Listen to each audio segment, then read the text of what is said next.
ವಿರಾಮದ ಬಳಿಕ ಜಾತಕ ಫಲ ಕಾರ್ಯಕ್ರಮಕ್ಕೆ ಮತ್ತೆ ಸ್ವಾಗತ. ಶಾಸ್ತ್ರಿಗಳೇ, ಇನ್ನುಳಿದ 6 ರಾಶಿಗಳ ಫಲಾಫಲ ಹೇಗಿದೆ ತಿಳಿಸ್ಕೊಳ್ಳೋದಾದ್ರೆ? ಇನ್ನು ತುಲಾರಾಶಿಯವರಿಗೆ ಹೆಚ್ಚಿನ ವ್ಯಯ ಸೂಚಿಸ್ತಾ ಇದೆ. ಸ್ತ್ರೀಯರಿಗೆ ಬಹಳ ಮುಖ್ಯವಾಗಿ ವ್ಯಯ ಅಧಿಕ. ಈ ದಿವಸ ವೃತ್ತಿಯಲ್ಲಿ ಪರಿಶ್ರಮ ಜಾಸ್ತಿ, ಕೆಲಸದ ನಿಮಿತ್ತ ಅಲೆದಾಟ ಉಂಟಾಗುತ್ತೆ, ಎಲ್ಲೋ ಬೇರೆ ಕಡೆ ಹೋಗಬೇಕಾಗುತ್ತೆ, ಮನೆ ಬಿಟ್ಟು ಮನೆಯ ವಾತಾವರಣವನ್ನು ಬಿಟ್ಟು ಸ್ವಲ್ಪ ಕಷ್ಟಪಡಬೇಕಾದ ಪರಿಸ್ಥಿತಿ ಬಂದ್ಬಿಡುತ್ತೆ. ಅಂಥದ್ದೊಂದು ಲಕ್ಷಣ ಇದೆ ಈ ದಿವಸ. ಹೀಗಾಗಿ ನೀವೇನಪ್ಪ ಮಾಡೋದು, ಲಲಿತಾ ಸಹಸ್ರನಾಮ ಹೇಳ್ಕೊಳ್ಳಿ, ತುಂಬ ಅನುಕೂಲ ಆಗುತ್ತೆ. ಇನ್ನು ವೃಶ್ಚಿಕ ರಾಶಿಯವರಿಗೆ ದಿವಸ ಲಾಭದಾಯಕವಾಗಿದೆ, ಹೆಚ್ಚಿನ ಅನುಕೂಲ ಇದೆ. ಅದರಲ್ಲಿ ಕೃಷಿ ಚಟುವಟಿಕೆ ಅಥವಾ ಹಾಲು ಹೈನು ಇಂಥ ಕ್ಷೇತ್ರಗಳಲ್ಲಿರೋರಿಗೆ ಸಮೃದ್ಧ ವ್ಯಾಪಾರ ತುಂಬ ಚೆನ್ನಾಗಿದೆ.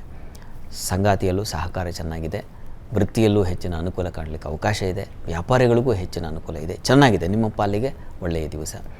ಈ ದಿವಸ ಪ್ರಾರ್ಥನೆಗೆ ಏನಪ್ಪ ಮಾಡೋದು ಅಂದರೆ ಸುಬ್ರಹ್ಮಣ್ಯ ಪ್ರಾರ್ಥನೆಯನ್ನೇ ಮಾಡಿಕೊಳ್ಳಿ, ನರಸಿಂಹ ಪ್ರಾರ್ಥನೆ ಕೂಡ ಆಗುತ್ತೆ.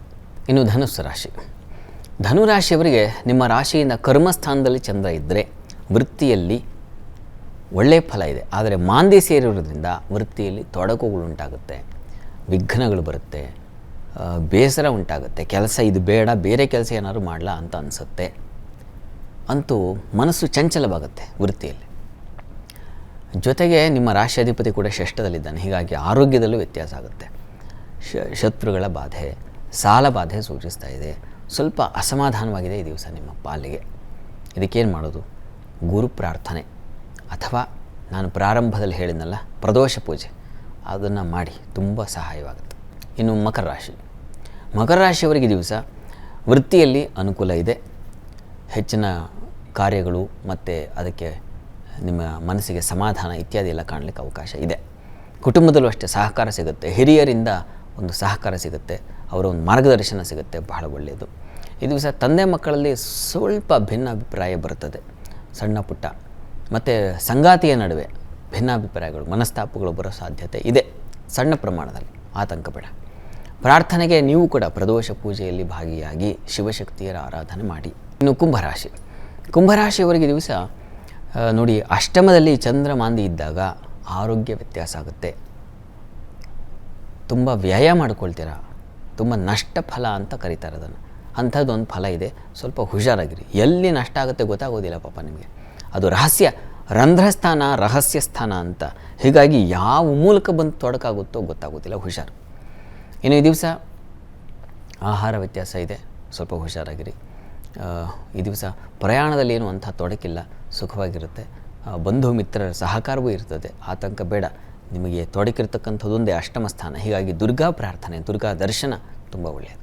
ಮೀನರಾಶಿಯವರಿಗೆ ದಿವಸ ವೃತ್ತಿಯಲ್ಲಿ ಕ್ಲಿಷ್ಟತೆ ಇದೆ, ಕಠಿಣವಾಗಿರ್ತೀರ, ಮತ್ತು ಸಂಗಾತಿಯ ವಿಚಾರದಲ್ಲಿ ಮನಸ್ತಾಪ ಬರ್ತದೆ ದಿವಸ. ವ್ಯಾಪಾರಿಗಳಿಗೆ ತೊಂದರೆಗಳು, ಮನಸ್ಸು ಈ ದಿವಸ ಸಮಾಧಾನವಾಗಿರಲ್ಲ, ಮನಸ್ಸು ಚಂಚಲವಾಗುತ್ತೆ, ಏನೇನೋ ಆಲೋಚನೆಗಳಿಂದಾಗಿ ಮನಸ್ಸು ಬೇಸರ ಉಂಟಾಗುತ್ತೆ. ಇದರ ನಿವಾರಣೆಗೆ ನೀವು ದುರ್ಗಾ ಸನ್ನಿಧಾನಕ್ಕೆ ರುದ್ರಾಭಿಷೇಕ ಮಾಡಿ ತೀರ್ಥ ಸೇವನೆ ಮಾಡಬೇಕು. ಈ ದಿವಸ 12 ರಾಶಿಗಳವರು, ರಾಶಿ ಗೊತ್ತಿಲ್ಲ ಅಂತಕ್ಕಂಥವ್ರು ಹೇಳಬಹುದಾದ ಸರಳವಾದ ಮಂತ್ರ ಓಂ ಜಟಾಧರಾಯ ನಮಃ. ಈ ಮಂತ್ರ ಹೇಳ್ಕೊಳ್ಳಿ, ತುಂಬ ಅನುಕೂಲ ಆಗುತ್ತೆ.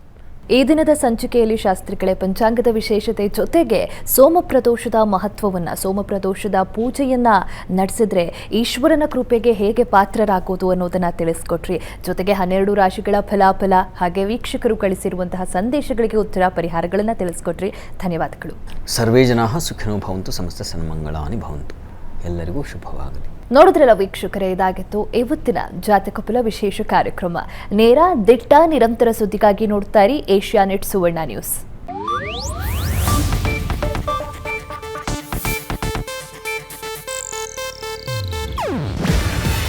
ಇದು ಏಷ್ಯಾನೆಟ್ ನ್ಯೂಸ್ ನೆಟ್ವರ್ಕ್ ಪ್ರಸ್ತುತಿ. ನೀವು ನೋಡ್ತಿದ್ದೀರಾ ಏಷ್ಯಾನೆಟ್ ಸುವರ್ಣ ನ್ಯೂಸ್.